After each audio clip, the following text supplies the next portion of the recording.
Praise the Lord. നല്ലൊരു പ്രഭാതം ദൈവം നൽകുന്നതിനെ നമുക്ക് സ്തോത്രം ചെയ്യാം. ഈ രാവിലെ സമയത്ത് ദൈവത്തിന്റെ പരിശുദ്ധാത്മാവ് നമുക്ക് നൽകുന്ന ആലോചന 9-ാം സങ്കീർത്തനം 10-ാം വാക്യം. സാംസ് 9:10. നിന്റെ നാമത്തെ അറിയുന്നവർ നിന്നിൽ ആശ്രയിക്കും. യഹോവേ, നിന്നെ അന്വേഷിക്കുന്നവരെ നീ ഉപേക്ഷിക്കുന്നില്ലല്ലോ. Praise the Lord. ഇവിടെ യേശുവിനെ അറിയുന്നവരെ നിശ്ചയമായിട്ടും എല്ലാ ആവശ്യങ്ങളും ആശ്രയം വെക്കുന്നത് യേശുവിലായിരിക്കും. എന്തുകൊണ്ടാണെന്ന് അറിയാമോ?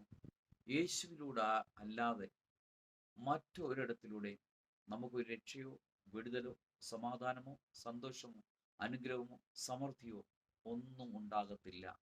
ഉണ്ടാകാനുള്ള ഒരൊറ്റ വഴി യേശു മാത്രമാണ്. അതുകൊണ്ട് ആ യേശുവിൽ ആശ്രയം വയ്ക്കുക. രണ്ടാമത്, യേശുവിനെ അന്വേഷിക്കുന്നവരെ, യഹോവയെ അന്വേഷിക്കുന്നവരെ ഒരിക്കലും യഹോവ ഉപേക്ഷിക്കുന്നില്ല.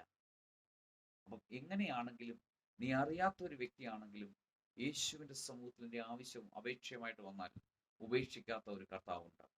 ഇന്ന് പകൽക്കാലം ഏത് തരത്തിലുള്ളവരാണെങ്കിലും യേശുവിൻ്റെ കരങ്ങളിൽ നിങ്ങളെ ഒന്ന് സമർപ്പിച്ചാട്ട് നിങ്ങൾ ഭാരപ്പെടുന്ന വിഷയത്തിന്മേൽ ഇന്ന് പകൽക്കാലം ദൈവം അത്ഭുതങ്ങൾ ചെയ്ത് വഴി നടത്താൻ സർവശക്തിയുള്ളവനാണ്. ആ യേശുവിൻ്റെ കരങ്ങളിൽ നമുക്ക് നമ്മളെ സമർപ്പിക്കാം, നമുക്ക് പ്രാർത്ഥിക്കാം. നല്ല കർത്താവെ, നന്ദിയോടെ സ്തുതിക്കുന്നു, സ്തോത്രം ചെയ്യുന്നു.